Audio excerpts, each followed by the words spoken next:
Welcome back, everyone. Today we're taking a deep dive into legends, folk tales, and local myths from southern India between 300 and 1500 CE. Ah, yes, a time period brimming with vibrant stories, especially before widespread literacy. You know, it's fascinating to think about how these tales served as a primary way to preserve history, culture, and even philosophical ideas before so many people could read and write. Absolutely, they acted as a sort of living library for those communities. So are we saying that these stories weren't just for entertainment? They were woven into the very fabric of their daily lives? Precisely. And when you look closely, you'll find these recurring themes pop up again and again. Heroism, obviously, but also things like social hierarchies, moral dilemmas, and that ever-present connection between humans and the natural world. It's amazing how these narratives provide a window into how Southern Indians viewed the world during this era. It really is. And they didn't shy away from exploring complex ideas either. There's this concept called Lokasamgraha. Lokasamgraha. That's a new one for me. Essentially, it refers to using a familiar story or scenario as a way to explain a more abstract concept, kind of like how we use analogies today. Oh, I see. So instead of launching into a complicated lecture on the nature of love, you might say something like, love is a journey. Exactly. Lokasamgraha was this brilliant way of packaging profound ideas into relatable narratives that everyone could understand. That's a fascinating approach.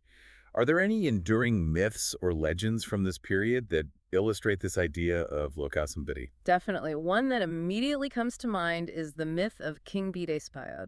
A king grappling with philosophical dilemmas. I'm all ears. Well, this myth delves into the concept of pratityasamutpada, Which is? dependent origination, a key Buddhist idea. It basically suggests that everything exists in relation to other things, much like a cosmic web of interconnectedness. I'm starting to see where this is going. Yeah. But how does a king fit into all of this? The myth portrays King Bhidispid struggling with the consequences of his actions. A king having a crisis of conscience. Exactly. He realizes that even seemingly insignificant choices can have these ripple effects, creating all sorts of unforeseen outcomes. So the story uses this royal dilemma to illustrate this intricate philosophical concept of dependent origination. Precisely. It's a powerful demonstration of how storytelling wasn't just for entertainment. It was also a tool for grappling with big questions about existence, morality, and the very fabric of reality. Now that you mention morality, I've noticed that stories about individuals overcoming incredibly tough situations tend to resonate deeply across cultures. Did Southern Indian folktales have anything like that? Absolutely. One recurring motif you'll find is the Vandai Putra, or Vandiasuta, sons of barren women. I've come across similar tales in other cultures, too. There's something so universally appealing about these underdog narratives. But what do you think these particular stories tell us about the anxieties or aspirations of Southern Indian society back then? That's a really insightful question. On one level, they might reflect anxieties about lineage and inheritance, particularly in a society that puts so much emphasis on family continuity. And there's perhaps even a hint of societal pressures on women to bear children. But on a deeper level, Go on. I think these stories might also represent hope and resilience, the belief that even those facing seemingly impossible challenges can defy fate. So they provided comfort and inspiration for people going through their own struggles. Precisely. A glimmer of hope that even when faced with what seems like insurmountable odds, anything is possible. It's amazing how these stories manage to blend social commentary with deeply personal journeys. It really is. Mhm. And, earlier you touched on the role of religion in shaping these narratives. I'm curious to hear more about how these different faiths found expression in the folk tales, given that Southern India has such a diverse religious landscape. Yeah. You're right. Hinduism, Buddhism, and Jainism all left their mark on the storytelling tradition. A great example is Ahimsa, the principle of nonviolence that's so central to Jainism, often popping up in folktales, especially those animal fables. It makes sense that these stories would weave in these key religious teachings, a subtle but effective way to reinforce those values. Absolutely. Embedding those ideas in engaging narratives makes them more relatable, especially for those who might not have access to formal religious instruction. And of course, we can't forget about those tales of Hindu gods and goddesses. Right, bringing a touch of the divine into everyday life. Exactly. And speaking of captivating narratives, earlier we were talking about how storytelling can convey these complex ideas. Do you want to explore some specific examples of those enduring myths and legends? I'd love to. Where should we start? Let's dive into the world of South Indian ballads. One that stands out is the ballad of the barren woman's son who ultimately becomes this great king. That rings a bell. It's a story that seems to echo across so many different cultures. What are some of the core elements in this ballad? Well, the specifics might vary from region to region, storyteller to storyteller, but the heart of it remains the same.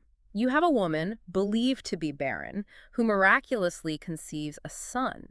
This son, often gifted with extraordinary abilities or touched by destiny, faces all these trials and tribulations, but ultimately rises above them to claim a position of power. It's like the classic hero's journey, that ascent from humble beginnings to greatness. Why do you think this particular narrative has such universal appeal? It's a great question. It might tap into that innate human desire to believe that anyone, regardless of their background, can achieve extraordinary things. That spark of hope, that resilience. Exactly. And it's not just about individual triumph either. This ballad also reflects these broader societal values, especially those surrounding family and lineage. Right, the emphasis on the barren woman having a son speaks to those anxieties about inheritance and carrying on the family name. Precisely. And what's fascinating about this particular ballad is how it intertwines with the architectural landscape of the time. Oh, tell me more. Certain versions of this ballad weave in specific architectural features. It's almost as if these characters are moving through a physical world that the listener can actually picture. So as the ballad unfolds, you might hear descriptions of grand palaces, intricate temples, maybe even those bustling marketplaces. Exactly. It's like the story is anchored in reality, and this creates this incredibly immersive experience where history, storytelling, and imagination all blur together. It's amazing how architecture can elevate a story, transport us to another time and place. Are there other folk tales from this period that provide similar insights into social norms and expectations? Plenty. But one motif that really stands out is the tale of the clever daughter-in-law who always seems to outsmart her cunning mother-in-law. Oh, that's a classic. You see variations of that story all over the world. Exactly. A tale as old as time, right? And I think it speaks volumes about the complexities of family dynamics, especially in patriarchal societies. On the surface, it might seem like a lighthearted story about wit and cleverness, but you're right, there's a deeper layer there, isn't there? Yeah. There is. It hints at the challenges women faced within those traditional family structures. Yeah, that power dynamic between women of different generations within the same household. Right. And it also highlights how women, even when their societal standing was limited, still found ways to exercise agency and influence within their roles. These stories, often passed down through generations of women, might have served as a form of social commentary or even subtle resistance. It's fascinating how these simple tales can hold so much meaning. And earlier you mentioned how the arrival of new groups, like the Mughals, impacted southern India's storytelling traditions. Can you tell me a bit more about how those interactions shaped the existing narratives?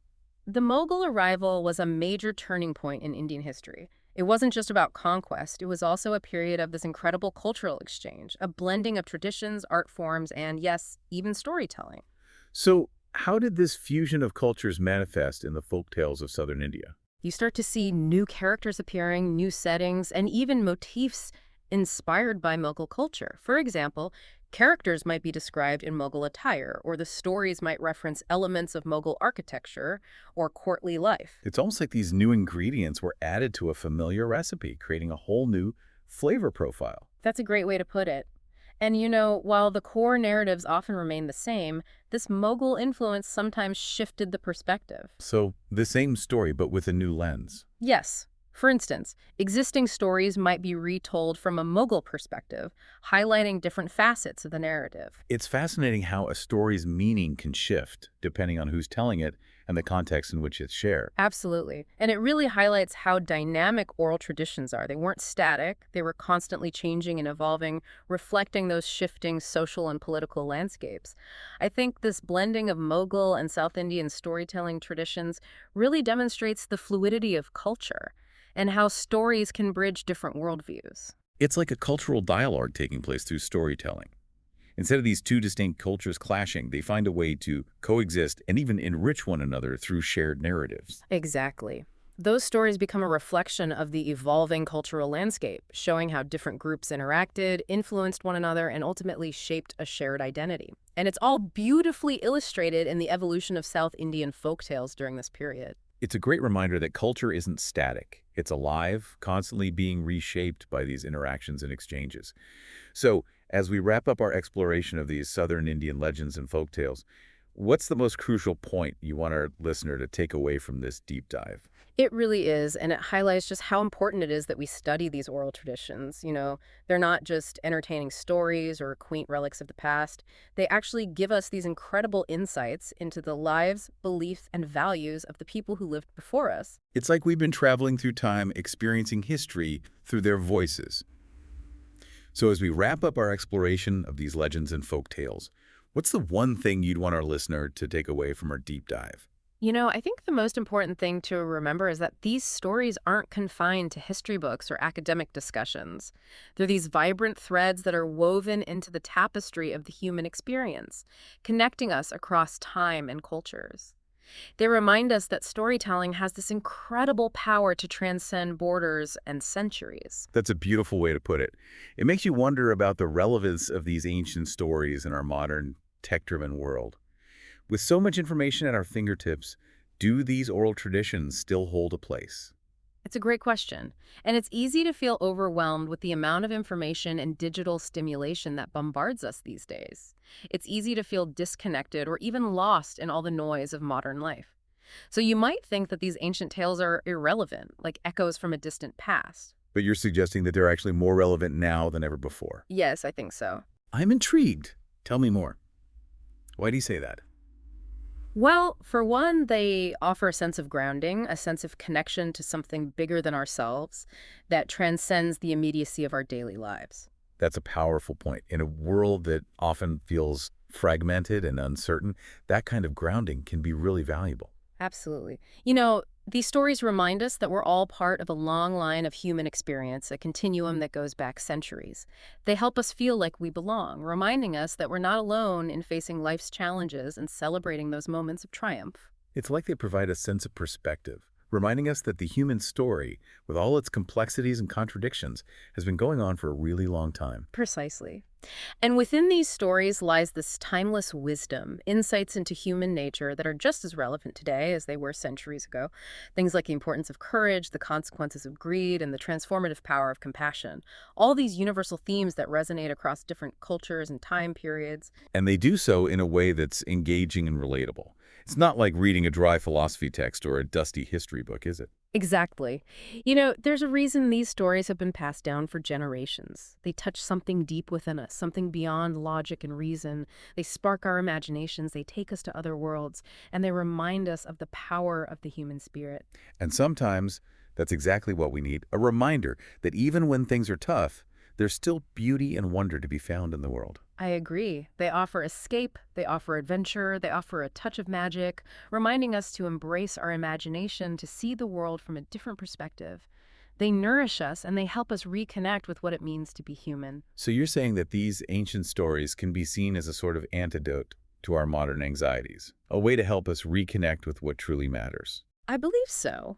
They offer perspective. They remind us that the human experience, with all its ups and downs, has been happening for a very, very long time. And within that vastness, within that shared story, we can find comfort, we can find meaning, and we can find a renewed sense of purpose. So for our listener who might be wondering, are these ancient stories really relevant today? What would you say to them? Give them a chance. Open yourself up to the possibility of being surprised, of finding something that really speaks to you. You just might discover that these simple stories hold some profound wisdom, insights that can actually help guide you on your own journey. And who knows, you might even rediscover the magic of storytelling, the power of a well-told tale that can transport you, ignite your imagination, and leave you with a renewed sense of wonder. I completely agree. There's a treasure chest of wisdom, insight, and wonder waiting to be unlocked in these ancient stories. And on that note, I think we've reached the end of our deep dive into the fascinating world of Southern Indian legends and folk tales. It's been a truly enriching experience. It has. I've enjoyed sharing these stories with you. To our listener, thank you for joining us on this adventure. We hope you've enjoyed exploring the richness of Southern Indian folklore and the enduring power of storytelling. And please, keep exploring those stories that capture your imagination and never forget the connections that bind us across time and cultures. Until next time, keep those minds curious and those hearts open to the power of a good story. See you on the next deep dive.